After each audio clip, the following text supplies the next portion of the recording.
Hola, ¿cómo están, hermanos en Cristo? Hoy tenemos otro tema muy interesante. Vamos a hablar acerca del juicio particular y del juicio final, tal como nos los enseña la Santa Madre Iglesia, como nos los enseña las Sagradas Escrituras. A veces creo que ha pasado, no sé si te ha pasado, que te cuestionas un poquito sobre el fin del mundo y te preocupas. Te preocupas sobre el juicio final. Sin embargo, la Iglesia, las Sagradas Escrituras nos hablan acerca de que antes de que llegue ese momento, tendremos nosotros un juicio particular. Es decir, un momento en donde va a salir al descubierto cada una de las cosas que nosotros realizamos. Y no solamente lo que realizamos propiamente, sino las repercusiones que tuvieron cada uno de nuestros actos. El juicio particular nos dice el Nuevo Catecismo de la Iglesia Católica en el 1021. Dice: la muerte pone fin a la vida del hombre como tiempo abierto a la aceptación o rechazo de la gracia divina manifestada en Cristo. Y una referencia que nos hace muy interesante para aquellos que dicen que el juicio particular tal vez no se dé, o aquellos que dicen que nosotros podemos reencarnar, lo cual es algo completamente falso a lo que Cristo nos ha enseñado y el magisterio de la Iglesia Católica. Si leemos la carta a los Hebreos, capítulo 9, versículo 17, prestemos atención a lo que nos dice.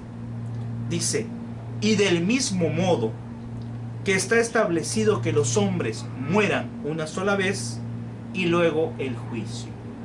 Aquí nos es muy claro, ¿verdad? Entonces en Hebreos capítulo 9, versículo 27, nos dice que los hombres mueren una sola vez. Esto contrarresta esa teoría que dice que existe la reencarnación. Eso no es cierto. Dios nos hizo únicos e irrepetibles. Por ello, no sería algo lógico también que al hacernos únicos, al ser su criatura que nos ama tanto, podamos nosotros regresar a la vida y tener otras vidas. Eso es algo completamente contrario, y la Iglesia nos dice claramente que no existe la reencarnación. Por otro lado, dice este pedacito de las Sagradas Escrituras, dice: y luego el juicio. Esto es que al momento de morir, el alma se separa del cuerpo y va inmediatamente a la presencia de Dios, al juicio particular. ¿Qué pasa después de la muerte? Nos enseñan dentro de la Iglesia que comienza inmediatamente el juicio particular, en el cual se determinará de manera irrevocable a dónde vamos a ir. En ese juicio particular nos dicen algunos santos y algunas personas que han vivido o han recibido algún conocimiento de parte de esto, en un librito que compré en una librería católica, decía que dentro de ese juicio pues va a estar, aunque ciertamente nadie lo ha podido verificar, pero hay gente que ha podido estar, ya sea a través de sueños o a través también de la razón, que en ese juicio particular vamos a estar en presencia, como la misma Biblia lo dice, en presencia de Dios, de Jesús. También va a estar la Santísima Virgen María, porque un juicio, ¿qué es? Un juicio es precisamente donde hay una persona que es el juez, en este caso Jesucristo. Está también un abogado defensor. ¿Y quién tiene que ser nuestra abogada? La Santísima Virgen María es nuestra abogada defensora. Y también está la parte acusadora, es decir, el demonio. El demonio que ya no tendrá ningún poder sobre nosotros, solamente estará propiamente como testigo. Y nuestro ángel custodio, que está siempre junto a nosotros. Y en ese juicio particular, nosotros podremos ver con los ojos de Dios todo lo que ocurrió en nuestra vida. Lo haremos a nuestro juicio en unos cuantos instantes, pero veremos, como les decía, las consecuencias de eso que nosotros realizamos. Por ejemplo, si nosotros golpeamos a alguien, no solo vamos a ver el momento en que lo hicimos, sino también vamos a ver qué ocurrió después con esa persona a la que le hicimos ese daño, qué ocurrió con sus familiares y todo lo que trajo como consecuencia ese daño que hice hacia las demás personas. En nuestro juicio particular seremos Como decía la Madre Teresa de Calcuta, seremos juzgados en el amor. No solamente en hacer las cosas, porque a lo mejor hacemos las cosas, pues, aparentemente para agradar a Dios. Pero si no lo hacemos con amor, no tiene ningún valor, o al menos no tiene el valor que Dios quiere. Por lo tanto, seremos juzgados en el amor. Y veremos a Jesús. Y al final, Él nos dirá a dónde vamos a ir. Sabemos que, de acuerdo a lo que nos dice el magisterio de la Iglesia y las Sagradas Escrituras, podremos ir al cielo, que es algo un poquito difícil. ¿Por qué? Porque pues nuestra vida pecaminosa nos hace difícil poder ir al cielo de manera directa, ¿verdad? Sin embargo, hay muchas personas que lo han logrado, todos los santos. De hecho, cuando hablamos de lo que se conoce como el buen ladrón, que en realidad pues no es porque haya sido bueno ser ladrón, sino porque en ese momento de la cruz se arrepintió, y como Jesús le dijo: yo te aseguro que hoy mismo estarás conmigo en el reino, en el paraíso. Quiere decir que sí, si nosotros tratamos de vivir una forma de ser en el amor, haciendo lo que Dios quiere, ciertamente después del juicio puede ir nuestra alma al cielo. Mas sin embargo, si no fuera así, puede ir, porque así nos enseña la Santa Madre Iglesia, a otro segundo estado, que es el purgatorio. Es decir, un lugar donde van a ir aquellas personas que todavía no se encuentran completamente limpias para poder estar en la presencia de Dios, ya sea porque tengan pecados veniales o porque haya aún algo que limpiar para poder estar en la presencia de Dios. Recordemos que un pecado actual se divide en pecado mortal, si es algo grave, si es una ofensa grave contra Dios, y nos enseña el catecismo que un pecado mortal está compuesto de 3 partes para que sea mortal. Primero es la materia grave, es decir, quebrantar los mandamientos de Dios, quebrantar los mandamientos de la Iglesia. Plena advertencia, esto es, que yo sabiendo que es algo malo, lo quiero realizar. Y pleno consentimiento, es decir, sabiendo que es algo malo, siendo algo malo, estoy de acuerdo con realizarlo, ¿verdad? Si nosotros cometemos, por ejemplo, adulterio y sabemos que es algo malo, estamos conscientes de ello y aún así no nos interesa y nos morimos en ese pecado, solo un ejemplo, nos morimos en ese pecado, teniendo las 3 partes, entonces ya no podemos aspirar al cielo, tampoco al purgatorio, sino solamente quedaría el infierno, porque hay conciencia, porque estamos sabiendo perfectamente que es un pecado grave. Ahora bien, las personas que mueran en pecado venial, es decir, algo menos grave o faltando algunos de estos 3 elementos, la materia grave, plena advertencia o pleno consentimiento, Dios en su infinita misericordia puede hacer que vaya o que vayamos al purgatorio. ¿Cuánto tiempo estaremos ahí? No lo sabemos, pero la existencia del purgatorio, aunque algunas personas consideran que no están en las Sagradas Escrituras, en realidad hay mucho sobre ello en las Sagradas Escrituras. Por ejemplo, si citamos el segundo libro de Macabeos, capítulo 12, versículo 45, vamos a escuchar lo que dice, que precisamente se refiere a este estado de vida espiritual. Dice: además, él tenía presente la magnífica recompensa que estaba reservado a los que mueren piadosamente. Y este es un pensamiento santo y piadoso. Fíjense bien, dice: por eso mandó ofrecer el sacrificio de expiación por los muertos, para que fueran liberados de sus pecados. Palabra de Dios.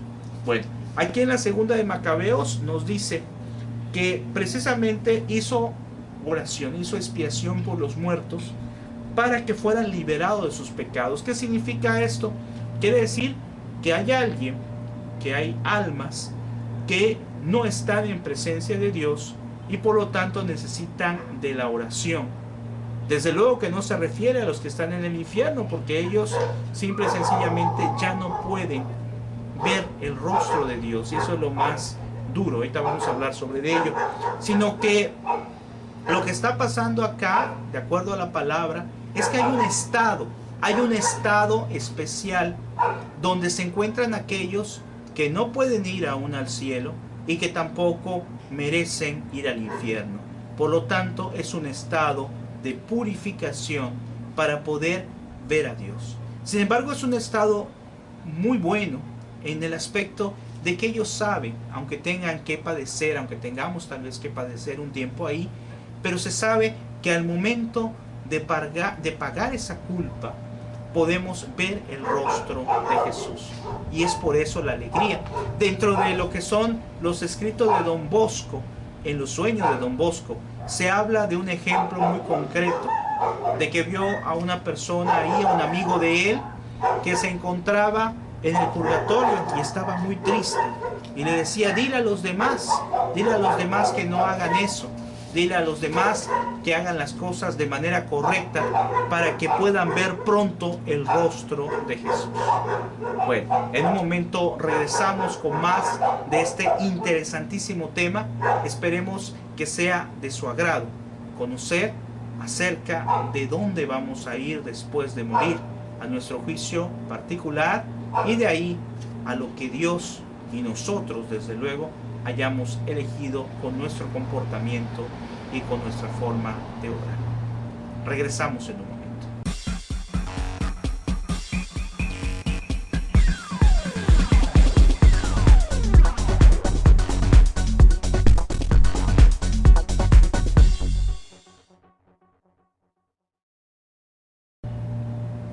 Bueno, regresamos con la segunda parte. Estamos hablando acerca de lo que es el juicio particular. Ya decíamos que el juicio particular es el momento en que nosotros morimos, vamos en presencia de Jesús y Él pues va a ser quien nos juzgue, quien diga sobre nuestra alma cuál es el camino que deba de seguir.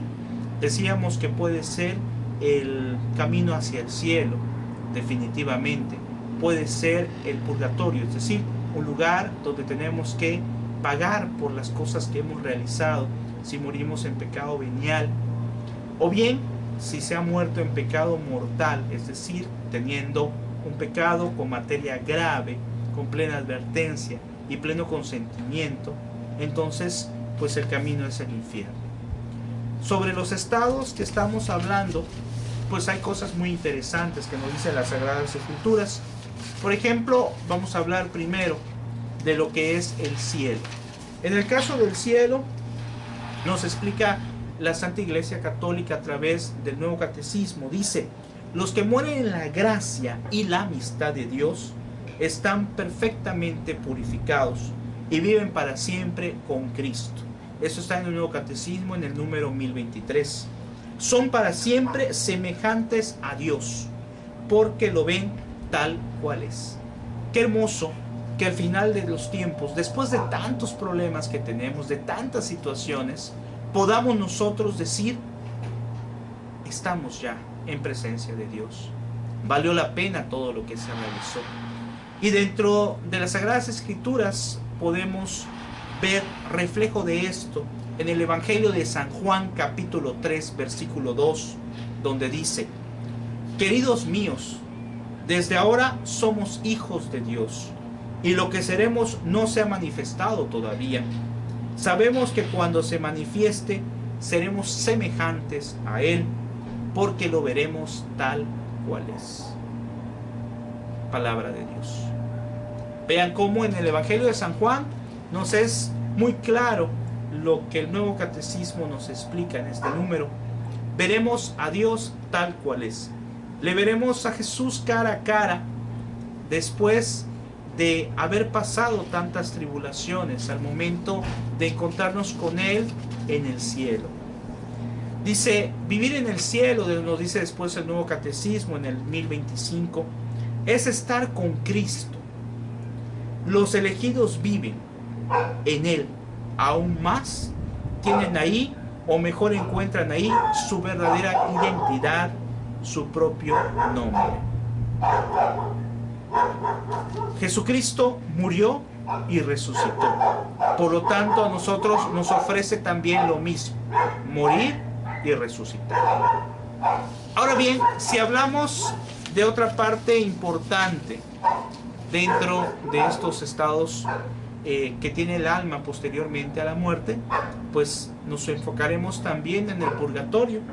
En el caso del purgatorio, la Iglesia, el Nuevo Catecismo nos dice: los que mueren en la gracia y en la amistad de Dios imperfectamente, es decir, como decíamos antes, no se ha encontrado la totalidad de la limpieza de nuestra alma, aunque están seguros de su eterna salvación, sufren después de su muerte una purificación a fin de obtener la santidad necesaria para entrar en la alegría del cielo. Por ello la importancia de que nosotros recemos por los fieles difuntos, ¿verdad? Esa oración que realizamos para pedirle a Dios en la Santa Misa, y nosotros también podemos hacerlo de manera particular, rezar por los fieles difuntos, es algo que tiene mucho valor. Y en realidad Dios es tan bueno que al rezar por un fiel difunto estamos consiguiendo amigos, para que nosotros cuando vayamos a morir también ellos puedan interceder por nosotros. Y a su vez la Iglesia al momento de morir podamos también recibir esa gracia para poder cada día liberarnos y liberar cada vez más almas del purgatorio para que ya se logren encontrar con Cristo. Dice: desde los primeros tiempos, la Iglesia ha honrado la memoria de los difuntos y ha ofrecido sufragios en su favor. Es decir, se ha hecho oraciones por ellos. Y regresando a lo de Macabeos que decíamos anteriormente, segunda de Macabeos, y ahí se insiste, dice: por eso mandó ofrecer el sacrificio de expiación por los muertos, para que fuesen liberados de sus pecados. De tal manera entonces que este proceso o este estado, que es el estado del purgatorio o purificación, es un estado que a final de cuentas va a traer mucha alegría para el alma, porque va a ser una antesala a la presencia de Dios. Y por último tenemos el paso o el estado del infierno. Dice: salvo que elijamos, nos dice el Nuevo Catecismo en el 1033, salvo que elijamos libremente amarle, no podemos estar unidos con Dios, pero no podemos amar a Dios si pecamos gravemente con Él. El Señor nos dice en la palabra: quien no está conmigo está contra mí.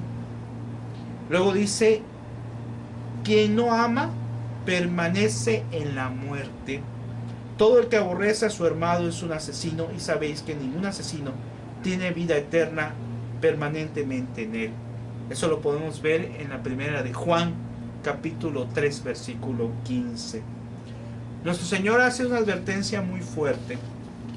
Nos dice que tenemos que estar en el amor, que tenemos que buscar el amor al prójimo.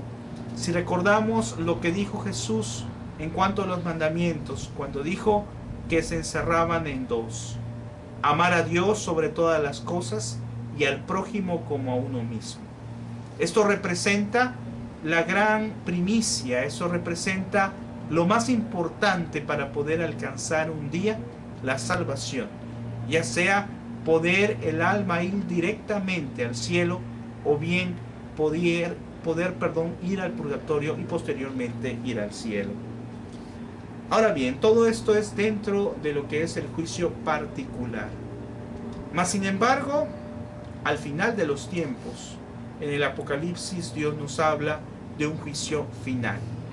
A veces podríamos cuestionarnos, bueno, si ya hubo un juicio particular y cada alma ya le corresponde un estado propiamente eterno, entonces, ¿para qué sería un juicio final? Bueno, el juicio final es porque Dios quiere que todos conozcamos su justicia.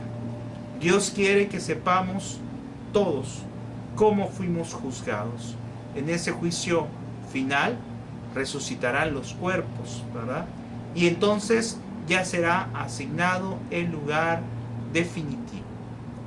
A veces es un poco difícil hablar del Apocalipsis, pero aquí lo importante no es centrarnos en el Apocalipsis. Aquí lo importante es saber que existe un Dios, saber que existe un juicio particular. Por lo tanto, no podemos hacer lo que nosotros querramos, aunque ciertamente Dios nos da libertad. Pero esa libertad se pierde cuando llegamos a un libertinaje y deseamos ofender a Dios, o simplemente no sabemos y le ofendemos. Pero también aquel que ignora y que no quiere conocer, también está cometiendo una falta. Porque ciertamente puede ser que alguien no sepa que es un pecado, puede ser que alguien no conozca a Dios, pero si tiene la oportunidad, deberá de conocerle, de experimentarle, de buscarle, y al acercarse a Él y enterarse las ofensas que hacemos hacia Él, podrá entonces evitarlo y así alcanzar el cielo, o bien el purgatorio. Sin embargo, vean, tal vez por ahí algunos dicen, nosotros somos los 14,000 o los 144,000, perdón, nosotros somos los 144,000. Sin embargo, si seguimos con la lectura del Apocalipsis, nos dice muy claro que después había un número incontables de personas con el sello del Cordero. Esto es, que son muchos los lugares que están reservados en el cielo para todas aquellas personas que hagan su voluntad. Así que no nos dejemos engañar cuando alguien nos diga, ya está contado, ya no hay espacio en el cielo, son 144,000 nada más y ahí están contados ya los que son. No es así. Por eso Jesús una vez dijo, hay mucho lugar en el cielo. Si no fuera así, yo se los diría. ¿Qué es lo que ocurre? Que a veces nos dejamos llevar por lo que nos dicen algunas personas, algunas corrientes ideológicas o algunas religiones. Aquí lo importante es saber que tenemos que hacer o intentar hacer la voluntad de Dios y que no tenemos que estar viendo si el vecino se porta mal. Lo único que podemos hacer es ayudarle si es posible y también rezar por él. Pero seremos juzgados por nosotros mismos, por los actos que hemos hecho nosotros, no por lo que hizo el compadre o por lo que hizo alguna otra persona. Seremos juzgados por nuestros propios actos. Y creo que es mucho mejor vivir de acuerdo a lo que Dios mande en nuestra vida, los años que Dios permita vivir, a diferencia de estar sufriendo toda una eternidad si no hicimos lo correcto en esta vida. Por eso, hermano, te invito a que investigues más sobre este tema, pero sobre todo a que trates de hacer las cosas a partir de ahora con amor. Y sí, tener un temor, pero es el temor a Dios, como parte de los dones del Espíritu Santo. Un santo temor a Dios. Pero temer a Dios no por tener propiamente miedo. Temer a Dios porque nos ama tanto que da temor no corresponderle. Con este tema, pues queremos motivar a cada una de las personas que lo están viendo, que lo están escuchando, para que así podamos cada día mejorar un poco más nuestra vida, buscar más aún, no solamente hacer la voluntad de Dios, sino buscar también la santidad, para que ese día que nos encontremos con el Señor, tratemos de decirle lo que dicen las Sagradas Escrituras: hicimos lo que teníamos que hacer. Gloria a Dios. Hasta luego.